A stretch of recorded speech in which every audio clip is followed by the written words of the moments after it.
கிறிஸ்துவில் பிரியமானவர்களே, ஆண்டவராகிய இயேசு கிறிஸ்துவின் நாமத்திலே உங்கள் யாவரையும் வாழ்த்தி ஆசீர்வதிக்கிறேன். இந்த நாளுக்கு என்று தேவன் நமக்கு அருளியிருக்கும் ஜீவ வார்த்தை யோசுவாவின் புஸ்தகம் 4ஆம் அதிகாரம் 14ஆம் வசனத்தில் இருக்கிறது. அந்நாளிலே கர்த்தர் யோசுவாவை சகல இஸ்ரவேலரின் கண்களுக்கு முன்பாகவும் மேன்மைப்படுத்தினார். என கேட்கிற தேவனுடைய பிள்ளைகளே, சற்று ஒரு அதிகாரத்திற்கு முன்னே, அதாவது 3ஆம் அதிகாரம் 7ஆம் வசனத்தை கவனிக்கும் பொழுது கர்த்தர் யோசுவாவை நோக்கி, நான் மோசேயோடு இருந்தது போல உன்னோடும் இருக்கிறேன் என்பதை இஸ்ரவேலர் எல்லாரும் அறியும்படிக்கு இன்று அவர்கள் கண்களுக்கு முன்பாக உன்னை மேன்மைப்படுத்துவேன் என்றார். யோசுவா 3:7 வாக்கு பண்ணினதை 4ஆம் அதிகாரம் 14ஆம் வசனத்தில் நிறைவேற்றி முடித்தார். ஒரே நாளிலே என்று வாக்கு பண்ணினாரோ அன்றைக்கே அவன் வாழ்க்கையில் வாக்கு பண்ணினதை நிறைவேற்றினார். தேவனுடைய பிள்ளைகளே, எனவே நான் நம்புகிறேன், விசுவாசிக்கிறேன், நம்முடைய தேவன் இந்த நாளிலே உங்கள் வாழ்க்கையிலே நீங்கள் எவைகளை கடக்க முடியாதவைகளாய் காணப்படுகிறீர்களோ, எதை கடக்க கூடாமல் தவிக்கிறீர்களோ, அவைகளெல்லாம் நீங்கள் கடக்கும்படிக்கு கர்த்தர் உங்களுக்கு துணை செய்யும் ஒரு நாளாய் இந்த நாள் இருக்க போகிறது. உங்கள் வாழ்க்கையிலே சாய்ந்து போனவைகளாய் காணப்படுகிறவைகள் எவைகளோ அவைகளை சாட்சியுள்ளவைகளாய் தேவன் நிறுத்தும் ஒரு நாளாய் இந்த நாள் இருக்கிறது. நம்முடைய தேவன் வாக்கு பண்ணுகிறவர் மாத்திரமல்ல, அவர் வாக்கு பண்ணினதை நிறைவேற்றுகிற உண்மையுள்ள தேவனாய் இருக்கிறார். தேவனுடைய பிள்ளைகளே, யோசுவாவுடைய வாழ்க்கையில் ஆண்டவர் வாக்கு பண்ணினார், அதை அவர் அன்றைக்கே நிறைவேற்றினார். நான் மோசேயோடு இருந்தது போல உன்னோடும் இருக்கிறேன் என்பதை இஸ்ரவேலர் எல்லாரும் அறியும்படிக்கு இன்று அவர்கள் கண்களுக்கு முன்பாக உன்னை மேன்மைப்படுத்துவேன். இதுதான் அவர் சொன்ன வாக்கு தத்தம். அதே போல அந்நாளிலே கர்த்தர் அதை நிறைவேற்றி முடித்தார். தேவனுடைய பிள்ளைகளே, இந்த யோர்தானை குறித்து ஒரு வார்த்தை சொல்ல வேண்டும் என்றால், வாக்கு தத்தத்திற்கும் அதன் நிறைவேறுதலுக்கும் நடுவே நிற்கும் ஒரு தடைதான் யோர்தான். என கேட்கும் தேவன் ஜனமே, பாலும் தேனும் ஓடுகிற தேசம் வாக்கு பண்ணப்பட்டிருக்கிறது. ஆபிரகாமுக்கு வாக்கு பண்ணின தேசத்தை அவனுடைய பின் சந்ததியாக இஸ்ரவேலை சுதந்தரித்துக் கொள்ளும் ஒரு காலத்தில் இருக்கிறார்கள். தேவன் அவர்களுக்கு பெரிய விடுதலை கொடுத்திருக்கிறார். இருப்பு காலவாயாய் அறியப்படுகிற எகிப்திலிருந்து விடுதலை பெற்ற ஜனமாக மோசேயின் கரங்களால் நடத்தப்பட்டு வருகிற ஜனங்கள். இந்த ஜனங்கள் பாருங்கள், இவர்கள் மோசேயின் காலத்துக்கு பிறகு யோசுவாவின் காலத்திலே அந்த வாக்குத்தத்த நிறைவேறுதலுக்குள்ளாக கடந்து வருகிறார்கள். இவர்களுக்கு வாக்கு பண்ணப்பட்ட பாலும் தேனும் ஓடுகிற தேசம் என்று சொல்லப்படுகிற அந்த கானானுக்கும் இவர்களுக்கும் இடையிலே நிற்பது இப்பொழுது ஒரு யோர்தான் தான்.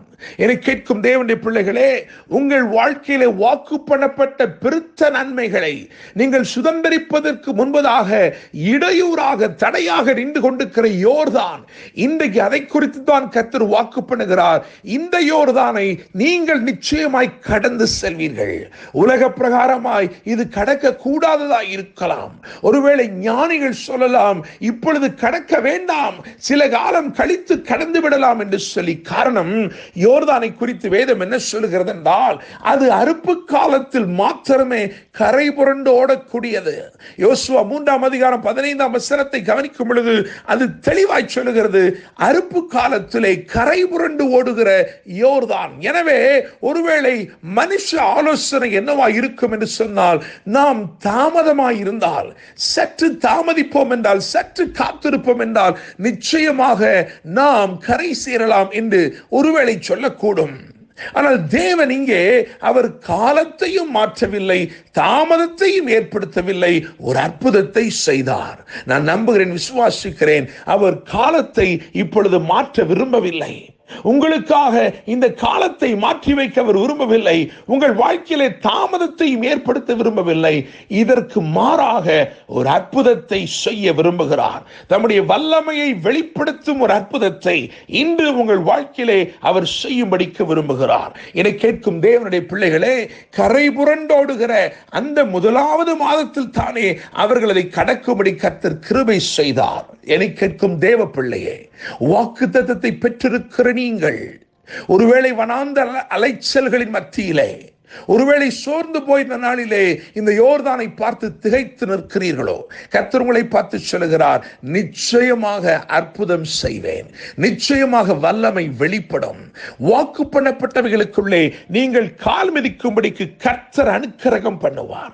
என்னை கேட்கும் தேவனுடைய பிள்ளைகளே, இந்த அற்புதத்தை செய்யும்படிக்கு ஆண்டவர் 4 ஆசாரிகளை தெரிந்து கொள்கிறார்.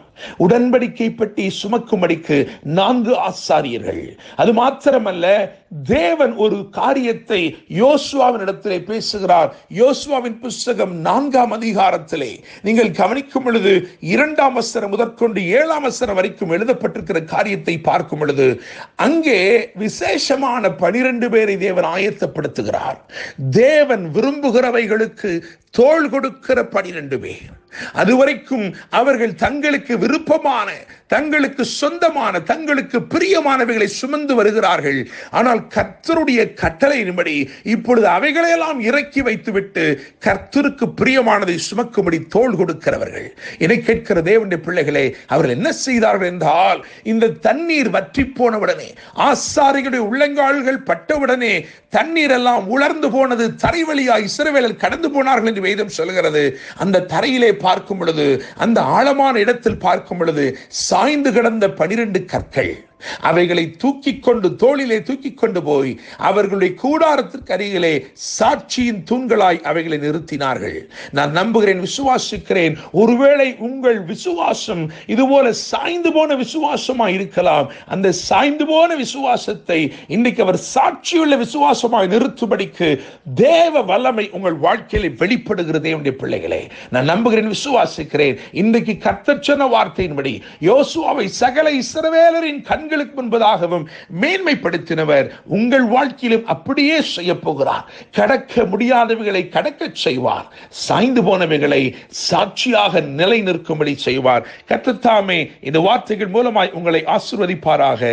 என்றும் அன்புடன் pastor Daniel Moses. God bless you.